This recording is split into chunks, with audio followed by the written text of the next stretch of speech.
नमस्कार दोस्तों, मैं दीपक शुक्ला आपका स्वागत करता हूं आपके अपने YouTube channel A to Z banking information पर। दोस्तों, आज की वीडियो में मैं आपसे शेयर करने वाला हूं कि लोन सेटलमेंट कब और कैसे होता है। लोन सेटलमेंट में आपको कितना रुपया जमा करना होता है, यानी कितने % अमाउंट पर आपका बैंक के साथ समझौता होता है। दोस्तों, मुझसे बहुत ज़्यादा ये सवाल पूछा गया है कि सर अपना लोन सेटलमेंट कैसे करें। तो दोस्तों, आज मैं इस वीडियो के माध्यम से आप सभी लोगों के जो भी लोन सेटलमेंट स्कीम को लेकर के डाउट्स हैं, वो मैं कोशिश करूंगा कि आपके सारे डाउट्स क्लियर कर दूं।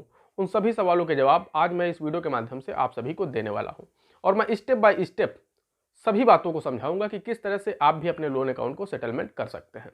दोस्तों, वीडियो को स्टार्ट करें उससे पहले आप सभी लोगों से एक ही रिक्वेस्ट है, अगर अभी तक आपने हमारे चैनल को सब्सक्राइब नहीं किया है, चैनल पर नए हैं, तो प्लीज़ चैनल को सब्सक्राइब करने के साथ साथ बेल आइकन भी प्रेस कर लीजिएगा, ताकि आने वाले वीडियो के नोटिफिकेशन आपको मिलते रहें। चलिए शुरू करते हैं। दोस्तों, हम आपको बताना चाहते हैं कि जो लोन सेटलमेंट स्कीम होती है, इसका फ़ायदा बैंक सभी कस्टमर्स को नहीं दे सकता। क्योंकि दोस्तों, यदि बैंक सभी कस्टमर के साथ समझौता कर लेगा यानी सेटलमेंट कर लेगा, उस दशा में बैंक डूब जाएगा। क्योंकि दोस्तों, ये बैंक का अपना खुद का पैसा तो होता नहीं। बैंक जो डिपॉजिटर होते हैं, बैंक के जो ग्राहक होते हैं, उनका जो पैसा बैंक में जमा होता है, उसी पैसे को उठा करके बैंक आपको लोन के रूप में दे देता है। और दोस्तों, बैंक आपके साथ तो समझौता कर लेगा आपसे कम अमाउंट पे। बैंक ने आपको जो भी अमाउंट दिया उससे कम अमाउंट पर भी बैंक आपसे समझौता कर लेगा। लेकिन जिन कस्टमर्स का पैसा बैंक के पास जमा है और वो जब अपना पैसा लेने बैंक आएंगे, तो उनके साथ बैंक समझौता नहीं करेगा, और ना ही वो कस्टमर बैंक के साथ समझौता करेंगे। उन्हें तो पूरा अपना पैसा चाहिए होगा, चाहे वो फिक्स डिपॉजिट के रूप में जमा हो, या रिकरिंग डिपॉजिट के रूप में जमा हो, या सेविंग के रूप में जमा हो। उन्हें ब्याज सहित बैंक को पूरा पैसा देना होगा। तो दोस्तों, अगर बैंक उन्हें पूरा पैसा देता रहेगा और आप लोगों के साथ लोन सेटलमेंट करता रहेगा, तो स्थिति ये आ जाएगी कि बैंक डूब जाएगा। इसलिए ये डिपेंड करता है customer to customer, bank to bank and account to account. कुछ कस्टमर्स और उनके कुछ अकाउंट की स्थिति पर डिपेंड करता है कि आपका लोन वो सेटलमेंट कर सकते हैं या नहीं कर सकते हैं। तो दोस्तों, बैंक उन्हीं कस्टमर्स को ये लोन सेटलमेंट स्कीम का फ़ायदा देते हैं जो लोग समाज की मुख्य धारा से अलग हो चुके हैं, उनके अकाउंट एनपीए हो चुके हैं, बैंक उनके ऊपर लगातार रिकवरी का दबाव बना रहा है, उसके बाद भी आप बैंक को पैसा नहीं दे रहे हैं। तब बैंक एक लिस्ट तैयार करता है सेटलमेंट स्कीम की। उस लिस्ट में यदि आपका नाम है, तब बैंक आपसे संपर्क करता है। बैंक जब आपसे संपर्क करता है और उसके बाद आप और बैंक के बीच में जो समझौता होता है, इतने अमाउंट पर हमारा और आपका समझौता हो रहा, आप हमें इतना पैसा दे दीजिए, आपका लोन अकाउंट हम क्लोज कर देंगे, उसे लोन सेटलमेंट कहते हैं। दोस्तों, ये आपके अकाउंट पर भी डिपेंड करता है कि आपका जो लोन अकाउंट है वो सेटलमेंट होने की स्थिति में है भी या नहीं। क्योंकि दोस्तों, जो अकाउंट स्टैंडर्ड होते हैं उन्हें बैंक सेटलमेंट नहीं कर सकता। बैंक उन्हीं अकाउंटों के साथ सेटलमेंट करता है जो अकाउंट एनपीए हो चुके हैं और डाउटफुल हो जाते हैं। उन अकाउंट्स को बैंक समझौते की लिस्ट में सम्मिलित करता है। दोस्तों, अब हम बात कर लेते हैं कि सेटलमेंट का क्या प्रोसेस होता है।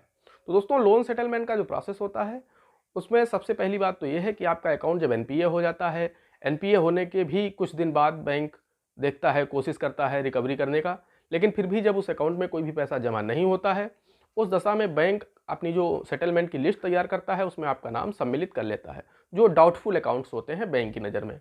उन डाउटफुल अकाउंट्स को जब बैंक अपनी सेटलमेंट स्कीम की लिस्ट में तैयार सम्मिलित कर लेता है, उसके बाद बैंक या तो आपसे संपर्क कर लेता है या आप बैंक से संपर्क कर लेते हैं। उस दशा में आप बैंक पहुंच करके बैंक और आपके बीच में एक समझौता होता है कि इतने रुपए में आप हमारा लोन अकाउंट क्लोज कर देंगे। दोस्तों, उसमें आपको एक टोकन मनी जमा करनी होती है।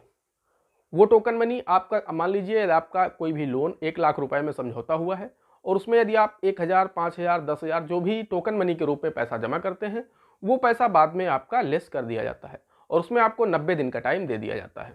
मान लीजिए आपका कोई भी लोन 1.5 लाख रुपए एनपीए में चल रहा है, उसका जो आउटस्टैंडिंग बैलेंस है वो 1.5 लाख रुपए है, और बैंक ने यदि आपसे 1 लाख रुपए में समझौता किया है, तब उस दिन आपको बैंक में टोकन मनी के रूप में मान लीजिए 2000, 5000 जो भी पैसा हो आपके पास, 10,000 आपने जमा कर दिया।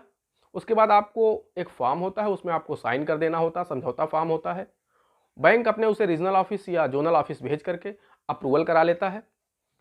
आपको 90 दिन के अंदर बची हुई राशि, मान लीजिए यदि आपने 1 लाख में 10,000 टोकन मनी जमा करी है, तो बचेगा आपका 90,000। आपको वो 90,000 रुपये 90 दिन के अंदर जमा करना होता है एक मुश्त, और आपका लोन अकाउंट क्लोज हो जाता है। दोस्तों, अब हम बात कर लेते हैं, मुझसे बहुत ज़्यादा पूछे जाने वाला सवाल रहा है कि सर जो मेरा लोन अकाउंट है वो कितने रुपए में सेटलमेंट होगा। तो दोस्तों ये डिपेंड करता है बैंक टू बैंक, और ये डिपेंड करता है customer to customer, and depend करता है अकाउंट टू अकाउंट। दोस्तों ये तीनों चीज़ें अलग अलग होती हैं। वो बैंक के ऊपर भी डिपेंड करता है, कस्टमर के ऊपर भी डिपेंड करता है, और आपके खाते के ऊपर भी डिपेंड करता है कि आपका जो अकाउंट है वो किस कैटेगरी में है। बैंक ये भी देखता है कि आपकी आर्थिक स्थिति क्या है, आप देना नहीं चाहते बैंक को पैसा, या फिर आपकी स्थिति नहीं है देने वाली। इन सभी चीज़ों का बैंक आकलन करता है। उसके बाद बैंक आपसे जो भी बैंक उस समय देखता है कि बैंक में आपका कितना बकाया है, आउटस्टैंडिंग बैलेंस क्या चल रहा है। मौजूदा जो भी आउटस्टैंडिंग बैलेंस होता है उसमें से बैंक 80%, 70% या 60% या 50% तक भी बैंक कभी कभी समझौता कर लेते हैं, जो भी उस समय आउटस्टैंडिंग बैलेंस चल रहा होता है, क्योंकि बैंक लगातार कोशिश करता है कि उसे ज़्यादा से ज़्यादा पैसा वापस मिल जाए, कम से कम बैंक का मूलधन तो वापस मिल ही जाए। वहीं कस्टमर्स ये सोचता है कि मुझे जितना कम से कम देना पड़े बैंक को। बैंक लगातार कोशिश करता रहता है कि मुझे ज़्यादा से ज़्यादा पैसा वापस मिल जाए, और आप सोचते हैं कि मैं कम से कम पैसे में अपने लोन को बंद कर दूं। ये जद्दोजहद आप और बैंक दोनों के बीच में चलती है।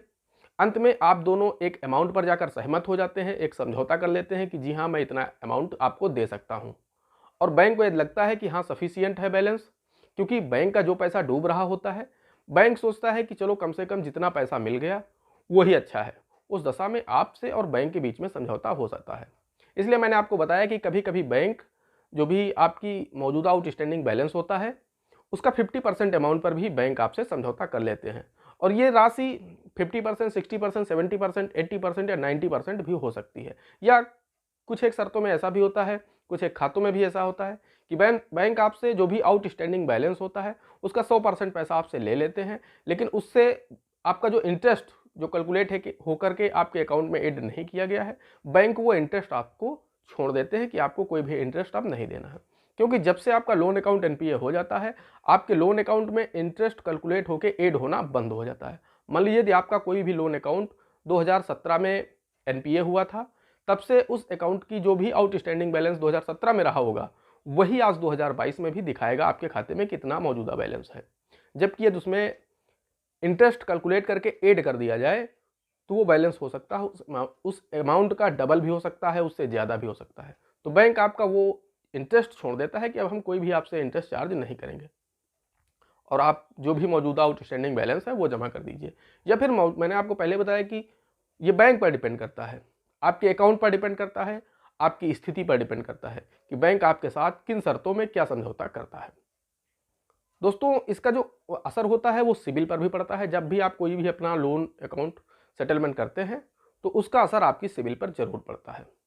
दोस्तों मोस्टली सभी बैंकों ने इस कोविड काल के बाद से इस लोन सेटलमेंट स्कीम को अभी भी चला रखा है, और यदि आपका भी कोई लोन अकाउंट एनपीए है, बैंक आपसे रिकवरी का दबाव बना रहा है, तो आप लोग संपर्क करके बैंक से अपना लोन सेटलमेंट स्कीम में जाकर के अपना फ़ायदा उठा सकते हैं, अपना लोन अकाउंट क्लोज करवा सकते हैं। दोस्तों आशा करता हूं आप लोगों को जानकारी जरूर पसंद आई होगी।